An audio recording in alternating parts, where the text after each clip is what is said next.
All right, good morning, you beautiful people. Hope you guys are having a spectacular day, and hope you're doing well as well. Today is Friday, January the 24th. We made it through the week, and today we're gonna have a shorter morning market update because there's not really much to talk about. All right, SP 500 futures are nearing, or were near their highs. Now we're getting a little bit of a sell-off early in the morning. I had a bit of a long position, have a stop on at the moment. Let me see, is the account number showing here? No, it's not, but you could see like there's a little stop. Um, I got it at 6. I've been trying the swing trading strategy, which you could learn in the elite section, but I'm just keeping tabs on it. 29.5. If 29.5 hits, I lock in 26 points. All right, let's keep going. So with the S&P 500 today, we charted close to all-time highs. We're very close to the all-time high, but we didn't really hit it. All right. China's widened the lockdown of this coronavirus in their Hubei province. Death tolls now climbed to 26 people with 830 infected. So it started to increase a little bit more rapidly. All right. And China also instituted travel restrictions that'll affect at least 20 million people across 10 cities.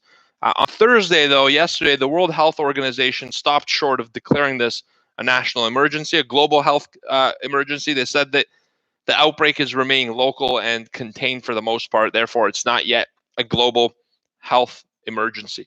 All right. But I mean, it's spread. There's been a case in Ireland now, one in Washington, D.C. So it's starting to spread out, and it's a little troublesome. You guys be safe and careful out there. All right. This morning, we also saw some PMI data over the European market hours. We've seen some PMI stats, and it's the Purchasing Managers Index.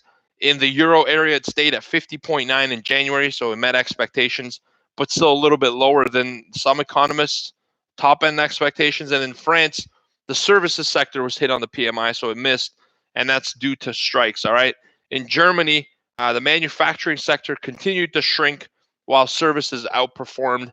So we're getting a mixed bag of nuts here on these PMIs. When they come out for the euro area and then as a whole by country, and then the US that following session, which is today. All right. For the UK, there was better news. The reading jumped to 52.4. And for the United States, the PMI number is coming out at 9:45 in the morning today, 15 minutes after the open. There's going to be some volatility around this number, and it's the last major economic event for the week for the equities. All right. So keep an eye out on that. 9:45, there's going to be a little bit of volatility, and we'll trade that live together. Obviously, we'll keep you guys posted throughout the trading day. All right, let's take a little tour around the stock markets in Asia. Japan's up 0.1%. Hong Kong today is closed. China is also closed. India's up 0.6%. And in Europe at midday, London's up 1.6%. Quite a strong rally. Paris is up 1.1%. Frankfurt's up 1.4%. I think that's on the back of these stronger PMI readings, right? Even though some of the missed on services, other beat on manufacturing, all in all, they were pretty good readings, and it helped push the upside. Another thing traders are sort of looking at here is they're saying, look, this coronavirus thing, if the WHO, World Health Organization, isn't concerned, maybe we shouldn't be either. So there's a little bit of a relief rally going on, and we're getting close to all-time highs. I'll tell you this, when the market's trending bullish, all right, it dismisses negative data quicker, and the relief rallies are longer.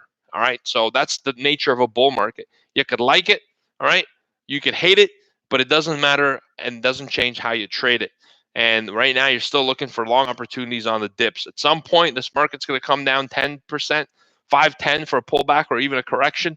But for the time being, you got to buy the dips and ride the trend. Otherwise, you're fighting it. And when you fight it, you're going to lose.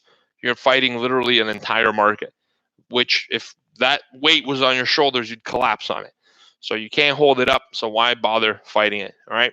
There's a saying, don't fight the Fed, don't fight City Hall.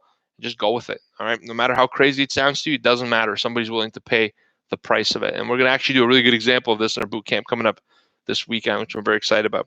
All right. Futures in the U.S., Dow, S&P, and NASDAQ up 0.2% across the board. They are getting a little bit of a pullback.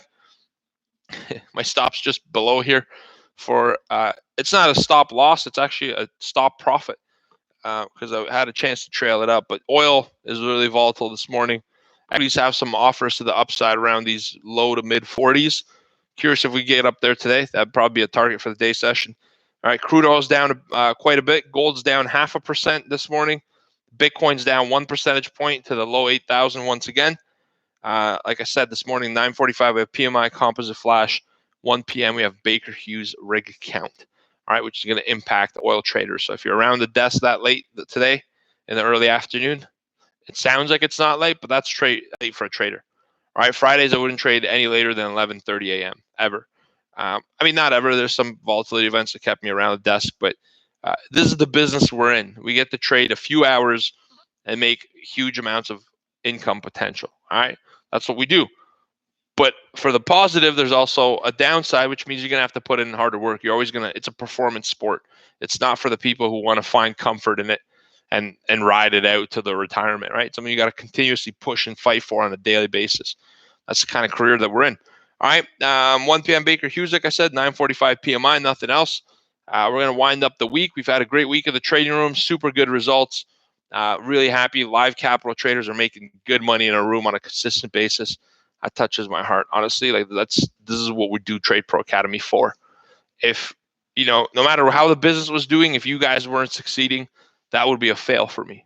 All right, it's not a capital thing; it's a success thing by numbers, and that's what we go to work for every single day. I was in the office till like 11 p.m. last night, all right, working on stuff for you guys. We love you. We want to see you succeed, and we got some big things coming. This Sunday we got our boot camp. We have a few awesome members from around the world coming in. None from Wuhan. Was that the province? The Chinese province. None of them from there. I checked. And yeah, it's going to be fun. It's a week-long boot camp from Sunday to Friday. So next week, you'll see me in the morning market updates holding a little selfie stick from the boot camp training center. And we'll see you guys there. Love you all. Have a great weekend. Stay out of trouble, but not all the trouble. Get in a little bit. And we'll see you on Monday. Take care and goodbye. That's IB, Rock Outfitter. So when my swing trades, which this is, I use Interactive Brokers, and for day trading I use Sierra Charts. All right, hope that helps, bro. And the app for IB is fantastic, by the way. And I trade from the app actually a lot of the times because I can't. How many platforms are I gonna have running at the station, right?